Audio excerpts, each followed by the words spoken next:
In the year 2016, at St. Louis, Missouri, a 42-year-old school principal, Cornelius Green, was cheating on his unsuspecting wife with multiple women whom he engaged in sexual activities with.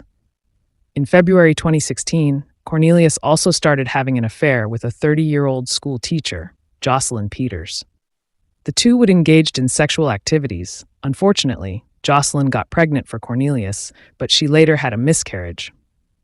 The two continued with their affair, and Jocelyn got pregnant for Cornelius again for the second time.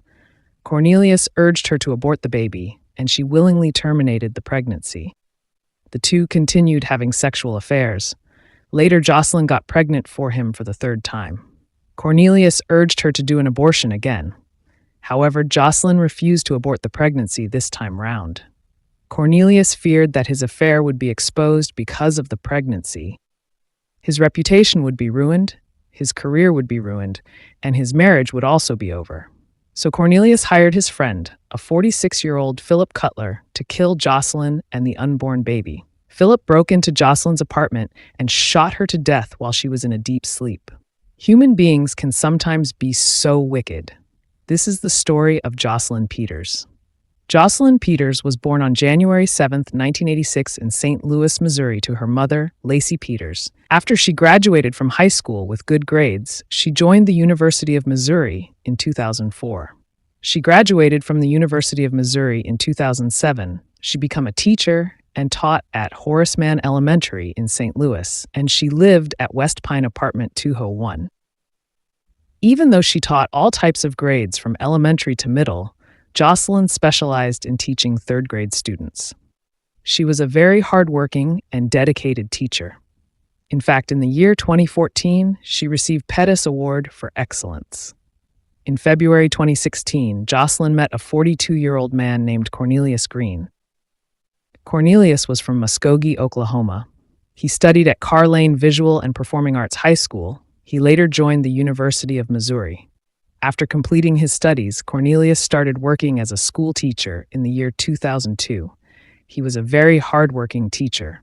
He was promoted to the position of an assistant principal. He again later on promoted as a principal at Carr Lane Visual and Performing Arts Middle School in St. Louis, Missouri. Cornelius was legally married, and the two were blessed with lovely children. However, Cornelius became friends with Jocelyn, and they started dating each other. Unfortunately, Jocelyn found out that Cornelius was a married man, and he even had children, so she questioned him about his wife and children. Cornelius told Jocelyn that he was in the process of divorce. Cornelius was also involved in romantic relationship with multiple women whom he engaged in sex with. So Cornelius and Jocelyn would engage in sex. Jocelyn got pregnant for Cornelius, but unfortunately she had a miscarriage. They continued with their sexual relationship. Unfortunately, Jocelyn got pregnant again for the second time. She told her boyfriend, Cornelius, that she was pregnant for him again. Cornelius urged her to do an abortion. Jocelyn agreed and terminated the pregnancy. The two continued with sexual relationship, and later on, Jocelyn got pregnant for Cornelius for the third time. She again told him that she was pregnant for him. Again, Cornelius urged her to do an abortion, but this time, Jocelyn refused to do an abortion. She decided to keep the pregnancy, and she urged Cornelius to marry her. Cornelius refused the responsibilities of the pregnancy because the pregnancy would ruin his marriage, his career, and his reputation if it got exposed. Later on, when Jocelyn was 27 weeks pregnant, she planned a baby shower for her unborn baby, and she gave the baby a name Micah Lee.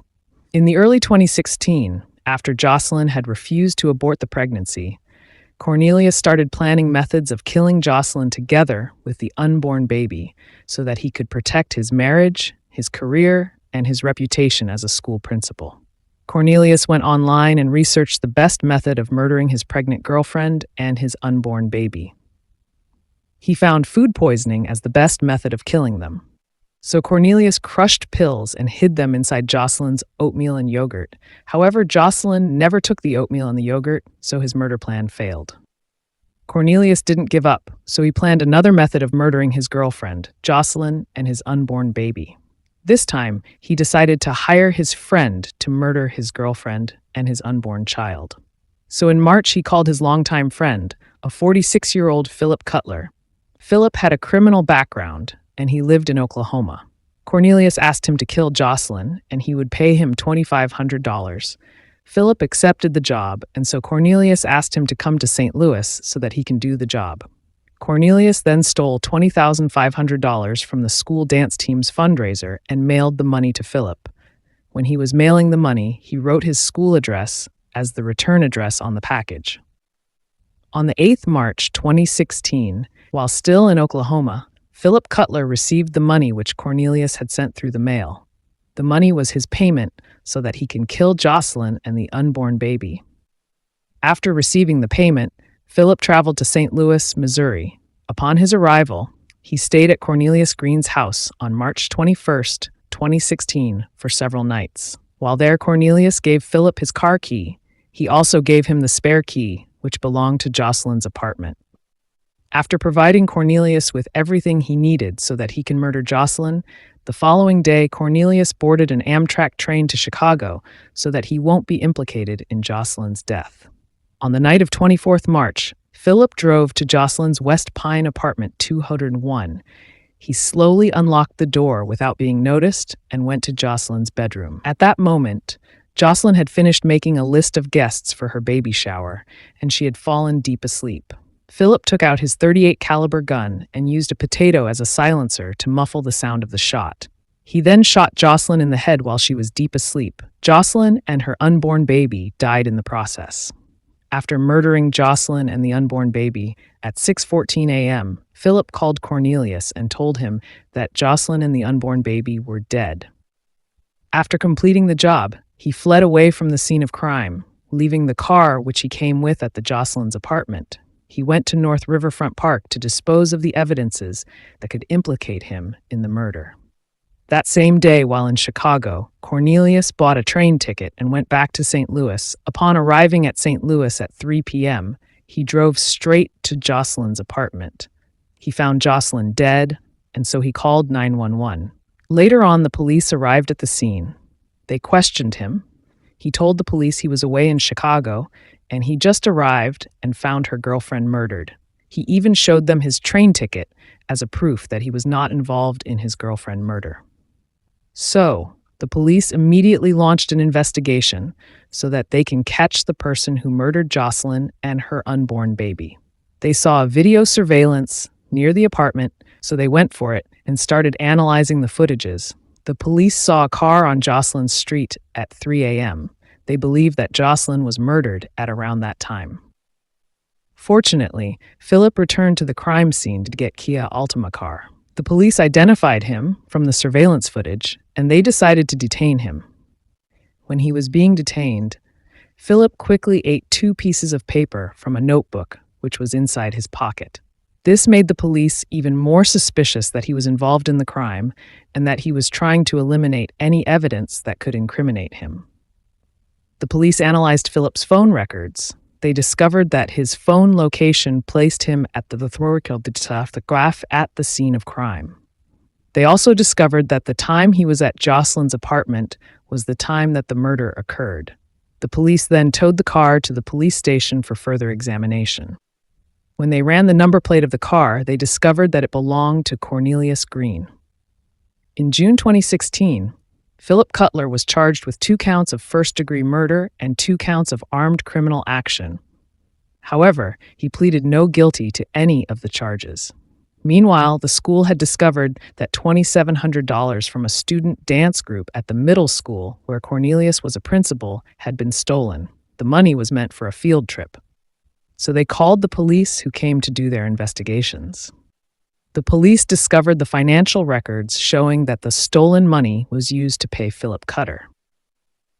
When they interviewed the school staff, they discovered discrepancies in Cornelius Green's behaviors and the missing funds. The mounting evidence painted a clear picture of Cornelius Green's involvement in Jocelyn's death. The police analyzed Cornelius Green's phone history and also his computer. His phone history results showed that months before Jocelyn was murdered, Cornelius had searched online how to cover up a bitter taste of abortion polls and how long into the pregnancy can abortion take place. In October 2016, Cornelius was arrested and charged with 2 counts of first-degree murder and 2 counts of armed criminal action. He was charged with theft of student money at his school. He was released on a $3 million cash bond. There were delays in the trial, and 6 years later, both Cornelius Green and Philip Cutler were indicted by a federal grand jury on hit for higher charges in Jocelyn's slaying. Federal prosecutors laid out the plot that Cornelius had allegedly orchestrated with his longtime friend Philip to get rid of his pregnant girlfriend on the side. Evidence in the case consisted of text messages, cell phone records, train tickets, among other pieces of evidence. Philip Cutler's phone location records placed him near Jocelyn's apartment around 3 a.m. on March 24, 2016. Philip Cutler was found guilty of murder for hire and conspiracy to murder, and he was sentenced to 2 consecutive life sentences. In June 2022, Cornelius Green pleaded guilty to murder for hire and conspiracy to commit murder for hire. He admitted he hired his childhood friend Philip Cutler to kill his girlfriend Jocelyn Peters and the unborn baby, and paid him with $2,500, which he stole from the school dance team fundraiser. State Charges was considering giving Cornelius a death penalty, so when the federal prosecutors offered him a plea of life sentence without a possibility of parole, he readily accepted the plea deal offer. So on the 27th June 2024, United States District Court Judge Ronnie White sentenced him to 2 consecutive life sentences.